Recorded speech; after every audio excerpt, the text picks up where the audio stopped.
Good morning students, આશા રાખું છું આપ બધા મજામાં હશો. હવે લાસ્ટ લેક્ચરની અંદર આપણે લોકોએ મેટ્રિક્સનો ગુણાકાર જોયો હતો અને ત્યારબાદ આપણે જોયું હતું કે ડિટર્મિનન્ટ, બરાબર. ડિટર્મિનન્ટ કોને કહેવાય? તો કે જે નિશ્ચાયક હોય છે, જે મેટ્રિક્સ છે, એ મેટ્રિક્સનું તમે જો કોઈ સાદુરૂપ દઈને કિંમત મેળવો તો એ કિંમત છે એ આપણી ડિટર્મિનન્ટ એટલે કે મોડ, માનાંક કહેવાય. આપેલા નિશ્ચાયક, આપેલા મેટ્રિક્સનો માનાંક એટલે એનો ડિટર્મિનન્ટ, એટલે કે સાદુરૂપ દઈ અને એક જવાબ મળે. પછી આપણે એમાં બે રીત જોઈ હતી. એક હારબદ્ધ રીત એટલે કે સિમ્પલ મેથડ, કે આપણે પહેલો એક ઘટક લીધો હતો, પછી એનો ઉપનિશ્ચાયક એટલે માઇનોર લીધો હતો, બીજું પદ માઇનસ લીધું હતું, પછી એનો ઉપનિશ્ચાયક પ્લસ ત્રીજું પદ અને એનો ઉપનિશ્ચાયક. અને બીજી પદ્ધતિ હતી સારસ રીત.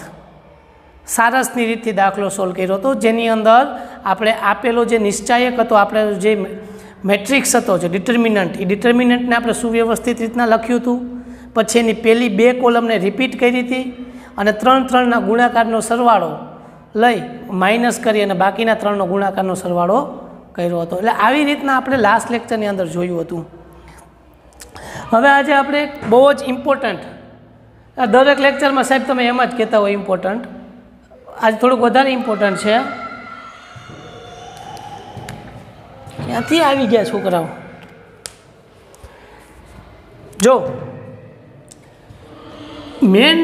મેન ટોપિક આ છે adjoint.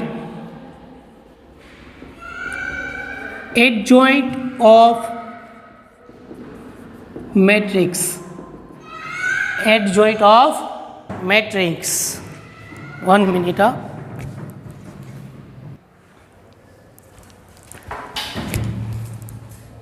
Sorry for disturbance. Shri Ram. Main વસ્તુ આ છે એડજોઇન્ટ ઓફ મેટ્રિક્સ, જેને આપણે સિમ્બોલમાં એડજોઇન્ટ ઓફ એ કહેશું. એટલે કે મેટ્રિક્સ એ હોય તો એ, મેટ્રિક્સ બી હોય તો બી, મેટ્રિક્સ સી હોય તો સી. અને આપણે આવી રીતના adjoint of B whatever, adjoint of C, આવી રીતના આપણે એને સિમ્બોલિક કહેશું. તો સાહેબ આ એડજોઇન્ટ શું છે? તો adjoint is the one kind of the property of matrix. એટલે કે જે આપણે મેટ્રિક્સ ભણીએ છીએ એ મેટ્રિક્સનો એક પ્રકારનો ગુણધર્મ છે. તો સાહેબ એ કઈ રીતના મળે? તો કે એ મેળવવા માટે એક નાનકડી પ્રોસેસ કરવી પડે છે. પહેલાં એ પ્રોસેસ હું તમને કહી દઉં, પછી આપણે એના જે સ્ટેપ છે ને એ સમજશું. એ સમજવામાં જ આપણો ટાઈમ વયો જશે. તમારે કોઈ પણ એક મેટ્રિક્સ એ આપેલો હોય, જોજો, if matrix A is given, આ પહેલું સ્ટેપ. તમને કોઈ પણ matrix A, B, C whatever જે કંઈ આપ્યો હોય, તમને મેટ્રિક્સ A આપેલો છે. પછી તમારે બીજું સ્ટેપ શું કરવાનું? તો કે પછી we get A dash from A. બીજું સ્ટેપ એ છે કે તમને જે મેટ્રિક્સ આપ્યો છે એનો ટ્રાન્સપોઝ કાઢો. શું કાઢવાનું? ટ્રાન્સપોઝ કાઢવાનું. એટલે પહેલું સ્ટેપ થયું કે જે આપને મેટ્રિક્સ આપ્યો એનો ટ્રાન્સપોઝ લ્યો, ગેટ અ ડેશ ફ્રોમ એ. તો કે સાહેબ પછી, તો કે પછી we take or we get the minors of, third step is a minor of A dash. આ માઇનોર નવો શબ્દ છે તમારા માટે. મેં તમને કીધું હતું લાસ્ટ લેક્ચરમાં શીખવાડ્યું હતું, માઇનોર્સ એટલે ઉપનિશ્ચાયક. કઈ રીતના મળે એ હું તમને હમણાં કહીશ, બરાબર. હું જે ટોપિક ભણાવવાનો છું, પહેલાં તમને ખબર પડવી જોઈએ કે ઉપયોગમાં ક્યાં આવવાનું છે એકચ્યુઅલી. એ ઉપયોગમાં એકચ્યુઅલી આવવાનું છે એડજોઇન્ટ ઓફ મેટ્રિક્સમાં. એટલે આપણે માઇનોર્સ પહેલાં શીખશું. માઇનોર્સ શીખી જાય પછી તમને મળશે we get cofactor of a dash. cofactor of a dash. અને જે cofactor of a dash છે એ આપણો એડજોઇન્ટ એ થશે. So cofactor of a dash is our adjoint it's our adjoint. એટલે આ મેથડ છે. હવે આ મેથડ માટે આપણે એડજોઇન્ટ કોઈ પણ મેટ્રિક્સનો એડજોઇન્ટ જોતો હોય ને એટલે તમારે એનો ટ્રાન્સપોઝ લેવો પડે. આપણે ઓલરેડી શીખી ગયા. ટ્રાન્સપોઝ એટલે શું? તો કે ટ્રાન્સપોઝ એટલે આપેલા મેટ્રિક્સની એકોર્ડિંગ હારને એની એકોર્ડિંગ કોલમની અંદર કન્વર્ટ કરવાના. The interchanging all rows to according column and all columns to according row. એટલે કે જે આપણે હાર આપી છે એને સ્તંભમાં ફેરવવાની. સ્તંભ આપ્યા છે એને પેલી હાર છે એ પહેલાં સ્તંભમાં ફરી જાય, બીજી હાર બીજા સ્તંભમાં, ત્રીજી હાર ત્રીજા સ્તંભમાં. એ આપણો થઈ જાય ટ્રાન્સપોઝ. એટલે એ તો તમને આવડે છે, એ મેં શીખવાડી દીધું છે. પછી તમારે એના માઇનોર્સ કાઢવાના છે, એ હું હમણાં શીખવાડી દઈશ. અને માઇનોર્સ ઉપરથી તમને કો ફેક્ટર મળશે, એ પણ હું તમને હમણાં કહી દઈશ. અને જે કો ફેક્ટર મળશે એ જ તમારું એડજોઇન્ટ બનશે. બરાબર. એડજોઇન્ટ 2x2 મળે, 3x3 મળે. બરાબર. 3x3 માટે આ પ્રોસેસ છે, 2x2 માટે પ્રોસેસ નથી. બહુ સિમ્પલ મેથડ છે. એ હું તમને આ બે વસ્તુ શીખડાવીશ ને, આ માઇનોર્સ અને કો ફેક્ટર, એ પછી હું તમને આને બેઝિક ઉપર જઈ. આ તમને ખાલી મેં એટલે લખાવ્યું કે હું તમને આગળ માઇનોર્સ શીખડાવીશ ને તમે કહેશો સાહેબ માઇનોર્સની શું જરૂર પડી. પછી તમને હું કો ફેક્ટર શીખડાવીશ તમે કહો સાહેબ કો ફેક્ટરની ક્યાં જરૂર પડે. દાખલો તો પૂછાશે ને એવું. પણ આ એકચ્યુઅલી આ બેની જરૂર અહીંયા પડવાની છે. ત્રીજો ટોપિક આ છે, પણ મેં પહેલો ટોપિક એટલે લખ્યો કે તમને ખબર પડે કે આ બે વસ્તુ ઉપયોગમાં આમાં થવાની છે. એટલા માટે આપણે આ અંદરની વસ્તુ શીખીએ છીએ. તમે કહેતા હતા ને એ ડેશ તો નાનકડું પ્રોસેસ છે, એ ક્યાં દાખલા સ્વરૂપે આવવાની, પણ એ મોટા દાખલામાં એક સ્ટેપ સ્વરૂપે ગમે ત્યાં ઉપયોગ થશે. એટલે આ વસ્તુ તમારા મગજમાં રહી ગઈ. આ લખી નાખો. પછી આપણે એના જે સબ ટોપિક છે માઇનોર્સ અને કો ફેક્ટર એ જોઈ લઈએ. એ જોઈ અને પછી આપણે એડજોઇન્ટ ઉપર પાછા આવશું. ઠીક છે. આ 4-5 વસ્તુ છે એ તમે લખી નાખો.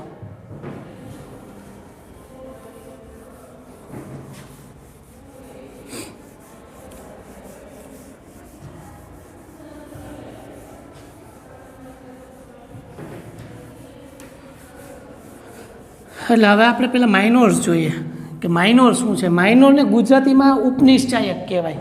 શું કહેવાય? ઉપનિશ્ચાયક.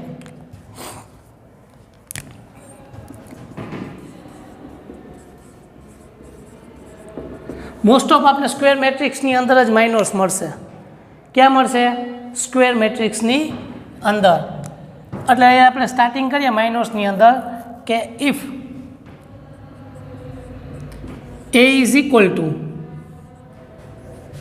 A1, A2, A3, B1, B2, B3, C1, C2, C3, 3x3 matrix હોય તો આમાં માઇનોર્સ કઈ રીતના મળે? તો કે હવે તમને એ શબ્દથી વાકેફ થઈ ગયા છો કે આ કઈ રીતના મળે.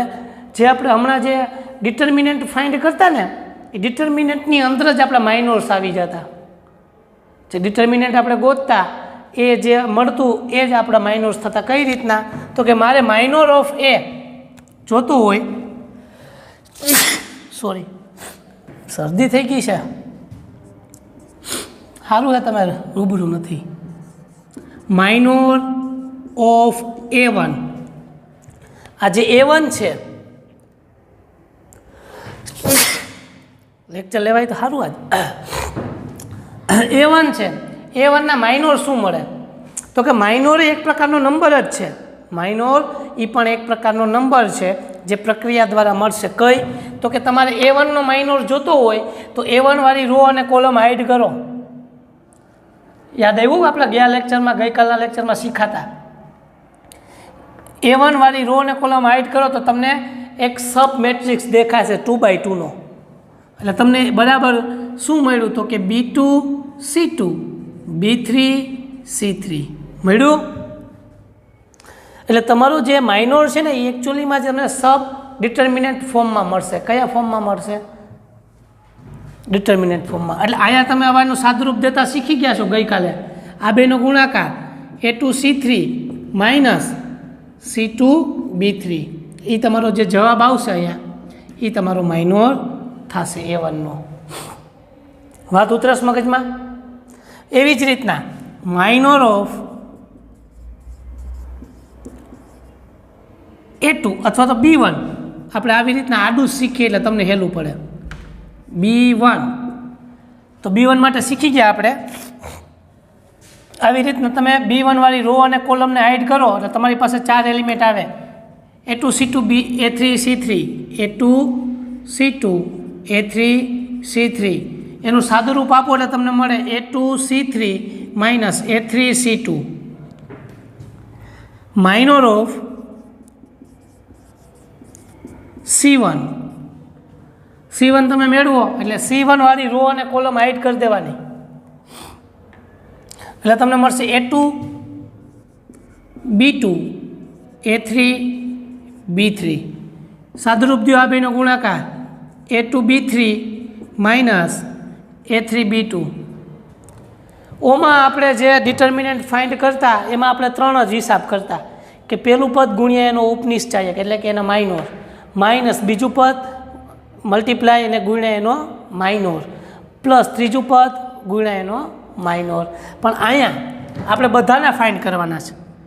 Minor of A2 minor of A2 તો A2 કરો એટલે બીજી રો અને પહેલી કોલમ હાઈડ થાય એટલે આ 3 અને આ 3 વધે શું તો કે વધે મને B1 C1 B3 C3. વાત સમજાય ને. A2 માટે A2 જે કોલમ અને રોમાં હોય એ કોલમ અને રો હાઈડ કરી દો એટલે આ કોલમ હાઈડ થઈ જાય વટલી રો હાઈડ થઈ જાય એટલે આ 4 એલિમેન્ટ તને માઇનોરના સ્વરૂપે મળે.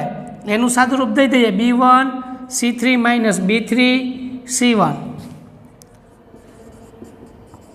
Minor of B2 minor of B2 એટલે B2 વાળી રો અને કોલમ હાઈડ કરો એટલે બીજી રો અને બીજી કોલમ હાઈડ કરો આ હાઈડ થઈ જાય વધે હું તો કે A1 C1 A3 C3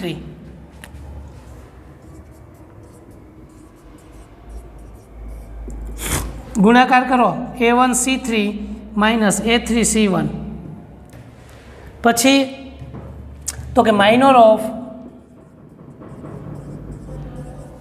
C2 minor of C2 તો એના માટે તમને ખબર જ છે C2 વાળી રો અને કોલમ હાઈડ કરી દો એટલે તમને કયું મળશે તો કે A1 B1 A3 B3. હવે તમે લોકો એટલા તો હોશિયાર છો કે તમને ખબર પડી જાય A1 B1 A3 B3 સાદુરૂપ હું નથી દેતો. Minor of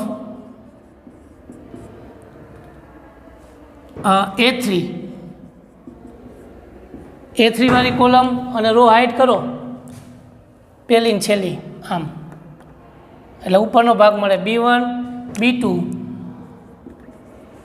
C1 C2 minor of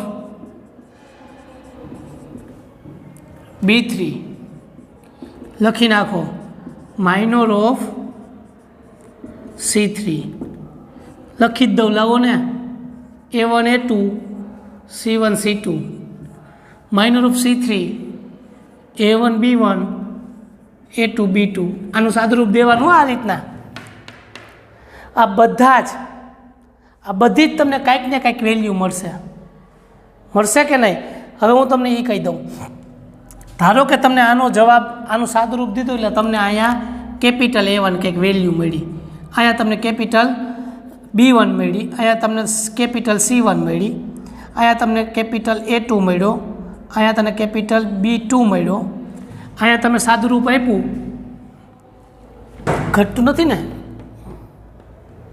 હા અહીંયા C2 મળ્યું અહીંયા કેપિટલ A3 આનું સાદુરૂપ દીધું B3 અને C3 એક સંખ્યા મળી. ટૂંકમાં દરેકનું સાદુરૂપ આપો એટલે તમને કાંઈક ને કાંઈક એક સંખ્યા મળશે. એ સંખ્યાને સમજો એ જે જવાબ આવ્યો છે એ જવાબને એટલે કે અહીંયા A1 છે એ સ્મોલ A1 નો માઇનોર થઈ ગયો કેપિટલ B2 છે એ સ્મોલ B2 નો માઇનોર થઈ ગયો કેપિટલ C1 છે એ સ્મોલ C1 નો માઇનોર થઈ ગયો. તો એ બધા જ માઇનોર્સને તમે આની જગ્યાએ રિપ્લેસ કરો એટલે તમે લખો minor of matrix A is equal to A1 A2 A3 B1 B2 B3 C1 C2 C3 અહીંયા જે જવાબ આવશે એ તમારો માઇનોર ઓફ મેટ્રિક્સ એ થશે. મેં હવે એબીસીના ફોર્મમાં એટલે લખ્યું કે ગમે તે કિંમત હોય સાદું રૂપ તો આમ જ કરવાનું થાય. આ કિંમત ગમે તે હોય સાદું રૂપની મેથડ આ જ રહેશે. કમ્પલસરી તમારે આ રીતના જ સાદું રૂપ આપવાનું થાય. બરાબર છે? એટલે સારી રીતના આ મેથડ જોઈ લો. પછી આના જેવો એક દાખલો ગણીએ. દાખલો ગણશું એટલે આપણે મગજમાં બેસશે કે ભાઈ એકચ્યુઅલી આયા કરવાનું શું છે. પોસ્ટ કરી અને લખી નાખજો બધું.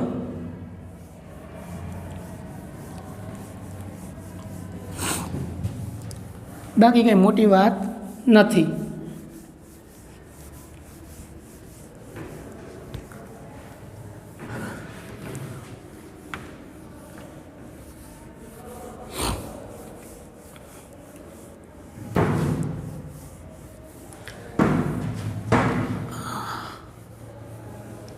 ચાલો એક દાખલો જોઈ લઈએ. તમને મને કંઈક આમાં સમજાઈ જાય. હું તમારે ભેગું સમજી લઉં થોડુંક. 2 1 3 -2 5 -1 4 3 -2. શરદી જામી ગઈ છે. હા ચાલો તો આપણે ફાઇન્ડ કરશું માઇનોર ઓફ એ. સોરી હો, આ લેક્ચર લેવાઈ જાય તો સારું કહેવાય. કેદીની વાત છે રિપોર્ટની, કરવો જ હવે. ચાલો પેલું જ પદ છે 2. હું અહીંથી ચાલુ કરું. Minor of 2. Minor of 2 is equal two 2 વાળી રો અને કોલમ હાઇડ કરો તો તમારી પાસે આવશે 5 -1 3 -2. સાદું રૂપ દઈએ 5 2 10 પ્લસ માઇનસ માઇનસ. સૂત્રના માઇનસ 3 1 3 પ્લસ માઇનસ માઇનસ. અહીંયા હજી સાદું રૂપ દઈએ તો તમને મળશે -10 ઓછે ઓછે +3. વિરુદ્ધ નિશાની પદની બાદ બાકી. આ બેઝિક રૂલ છે. જો બે પદની વિરુદ્ધ નિશાની હોય તો પદની બાદ બાકી થાય. મોટા પદમાંથી નાનું પદ બાદ થાય. 10માંથી 3 જાય 7 વધે. અને અહીંયા જવાબની નિશાની એ મોટા પદની જે નિશાની હોય એ લાગુ પડે. 7મા ધોરણમાં આવું શીખવાડ્યું હતું, ભૂલી ગયા છો, વાંધો નહીં. બીજું હવે માઇનોર ઓફ 1. આનો માઇનોર ફાઇન્ડ કરવાનો છે. હવે એ રો અને કોલમ હાઇડ કરી દો તો -2 વધે, -1 વધે, 4 વધે ને -2 વધે. 2 2 4 ઓછે ઓછે વત્તા સૂત્રના માઇનસ 4 1 4 પ્લસ માઇનસ -4. આવી રીતના કાઉન્સ કરવું જેથી કરીને નિશાનીના ગુણાકારમાં ક્યારેય ભૂલ પડે નહીં.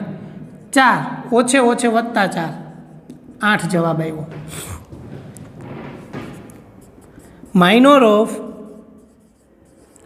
3 માટે આ કોર્નર આખી એડ કરો એટલે -2 5 4 3 3 2 ને 6 પ્લસ માઇનસ માઇનસ -4 5 ને 20.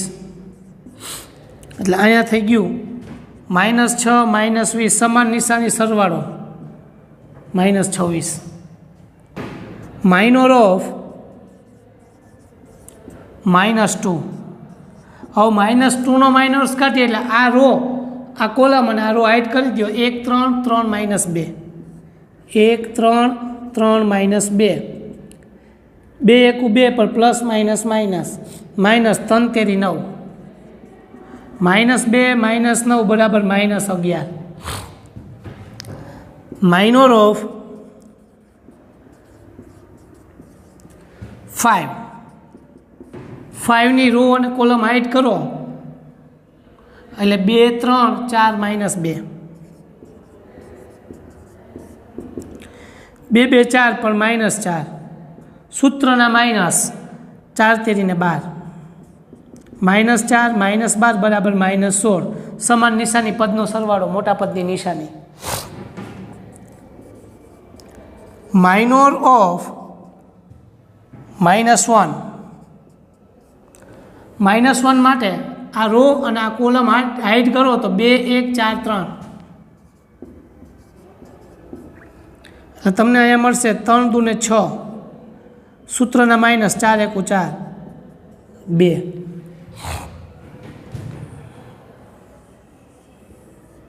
હવે minor of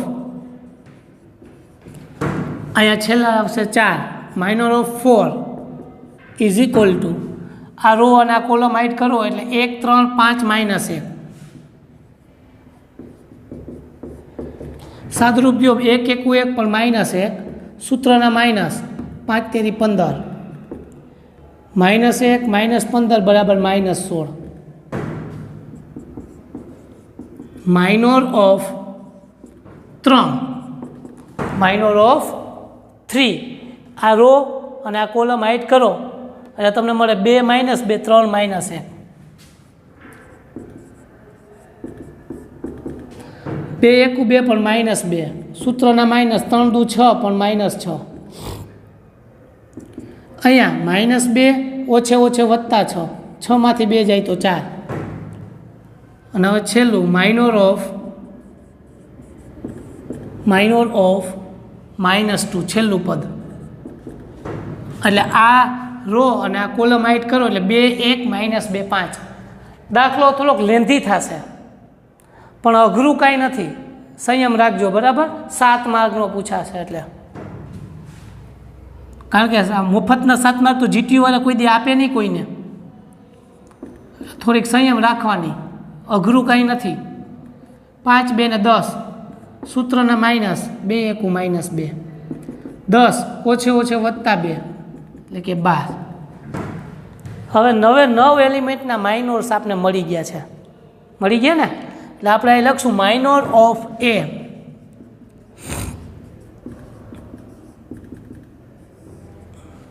minor of A શું મળ્યા તો કે એ મને મળ્યા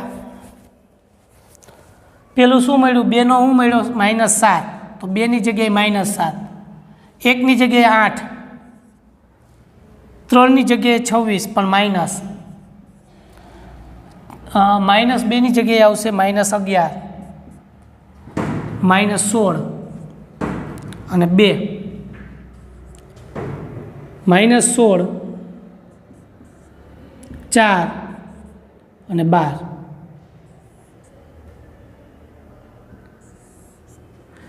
આ તમારો દાખલો થઈ ગયો માઇનોર્સનો કોઈ પણ સંખ્યાનો કોઈ પણ 3x3 નિશ્ચાયકનો માઇનોર જોતો હોય એટલે આ રીતના તમને મળે 1.5 પેજ થાય પણ બહુ સહેલો દાખલો આમાં ખાલી સાદુરૂપ તમને આવડતું હોવું જોઈએ અને સાથે સાથે નિશાનીનો ગુણાકાર ખાસ આપણે શીખવાના રહેશે એટલે આ લખી નાખો વ્યવસ્થિત રીતના હવે જો માઇનોર્સ મળી ગયા ને તો માઇનોર ઉપરથી કોફેક્ટર કેમ મળે એ તમને શીખવાડું કોફેક્ટરનો કંઈ અલગથી દાખલો નથી કોફેક્ટરનો દાખલો કાંઈ અલગથી નથી કોફેક્ટર આના પછીનું સ્ટેપ છે કોફેક્ટર જે મળે છે એ આના પછીનું સ્ટેપ છે હવે એના પછી સીધું કોફેક્ટર મળશે શું મળશે કોફેક્ટર ઓફ એ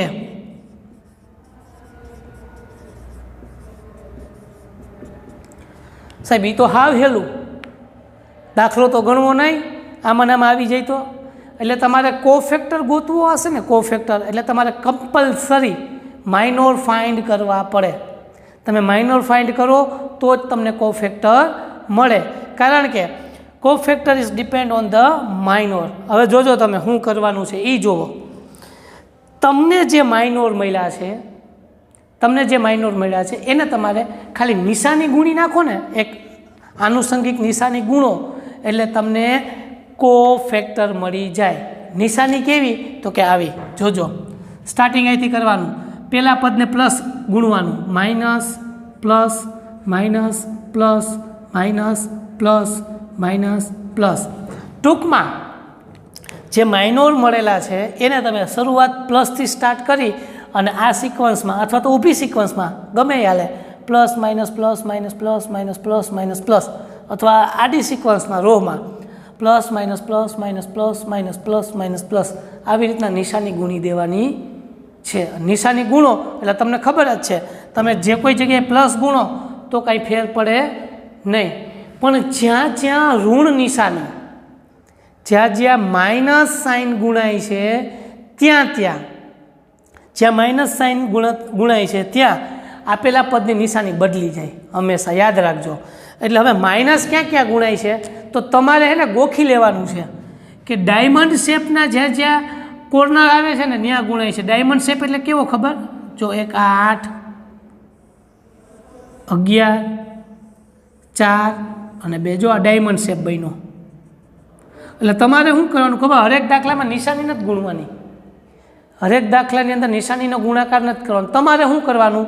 ડાયમંડ બનાવવાનો, ડાયમંડના જે વર્ટેક્સ હોય, જે શિરોબિંદુ ચારે એની નિશાની બદલાવી નાખવાની. પ્લસ હોય તો માઇનસ કરી નાખવાનું, માઇનસ હોય તો પ્લસ.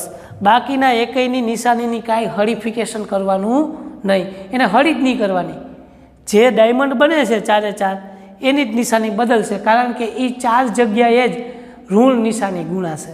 એટલે હવે જુઓ, ફાઇનલી મને કોફેક્ટર શું મળ્યું તો કે -7 એમણમ. 8 છે એ પ્લસ હતા એટલે અહીંયા માઇનસ થઈ જાય, નિશાની બદલી જાય, કારણ કે પ્લસ માઇનસ માઇનસ. 26 હતા એ માઇનસ હતા તો એ એમણામ જ રહે, એને ક્યાંય હરી કરવાની નહીં. -11 હતા એ ઓછે +11 થઈ ગયા. -16 એઝ ઇટ ઇઝ.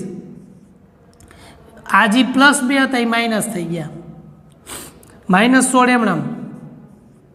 4 હતા એ માઇનસ થઈ ગયા અને 12 એમણામ. સમજાણી વાત? તમારે ખાલી નિશાની બદલાવાની છે, પણ કોની?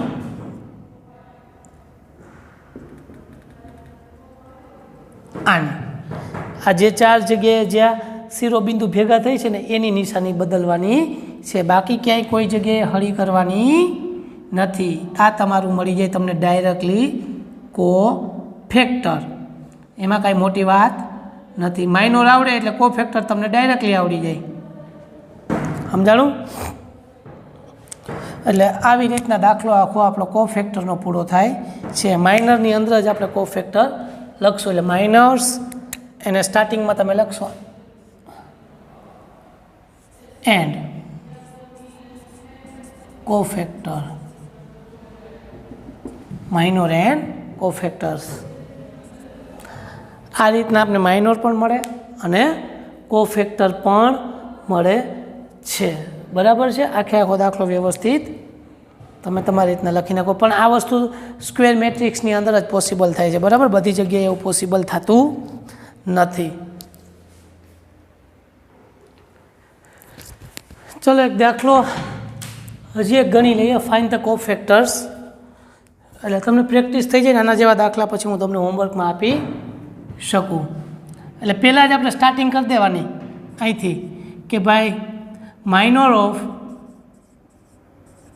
1 ઇઝ ઇક્વલ ટુ 1નો માઇનર શું થાય? 1 2 0 1. 1 1 1 માઇનસ 0 ગુણ્યા 2 એટલે 0 એટલે 1 આવી ગયો. માઇનોર્સ અથવા તો માઇનોર ઓફ 2, 2નો માઇનર શું થાય તો કે 0 0 2 1. 0 ગુણ્યા 1 એટલે 0 માઇનસ 0 ગુણ્યા 2 એટલે 0, એનો માઇનર મળી ગયો 0. Minor of 3 is equal to 3ના માઇનોર થાય 0 1 0 1 sorry 0 1 0 0. 0 minus 0 is equal to 0. Minor of 0, આ 0ના માઇનોર શું મળશે તો કે એ રો અને એ કોલમને હાઇડ કરો. 2 3 0 1.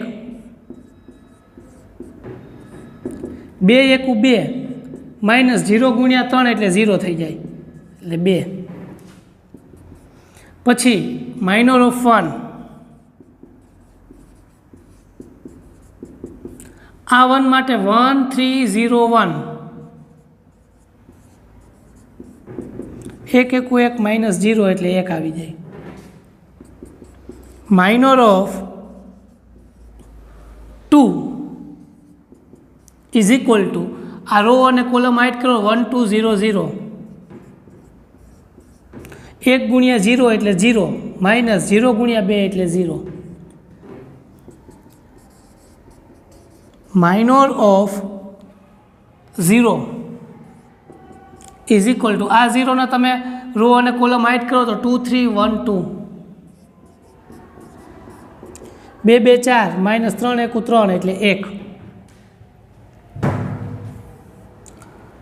માઇનોર ઓફ અગેઇન 0 આ 0 વાળી વાત કરો તો 1 3 0 2 આને હાઇડ કરો તો તમને મળે 1 0 3 2 1 0 3 2 2 1 2 માઇનસ 0 એટલે કે 2 મળે અને last one minor of 1 is equal two 1 2 0 1 1 minus 0 is equal two 1 આ બધા જ માઇનોર હું સેટ એની જગ્યાએ મૂકી દઉં એટલે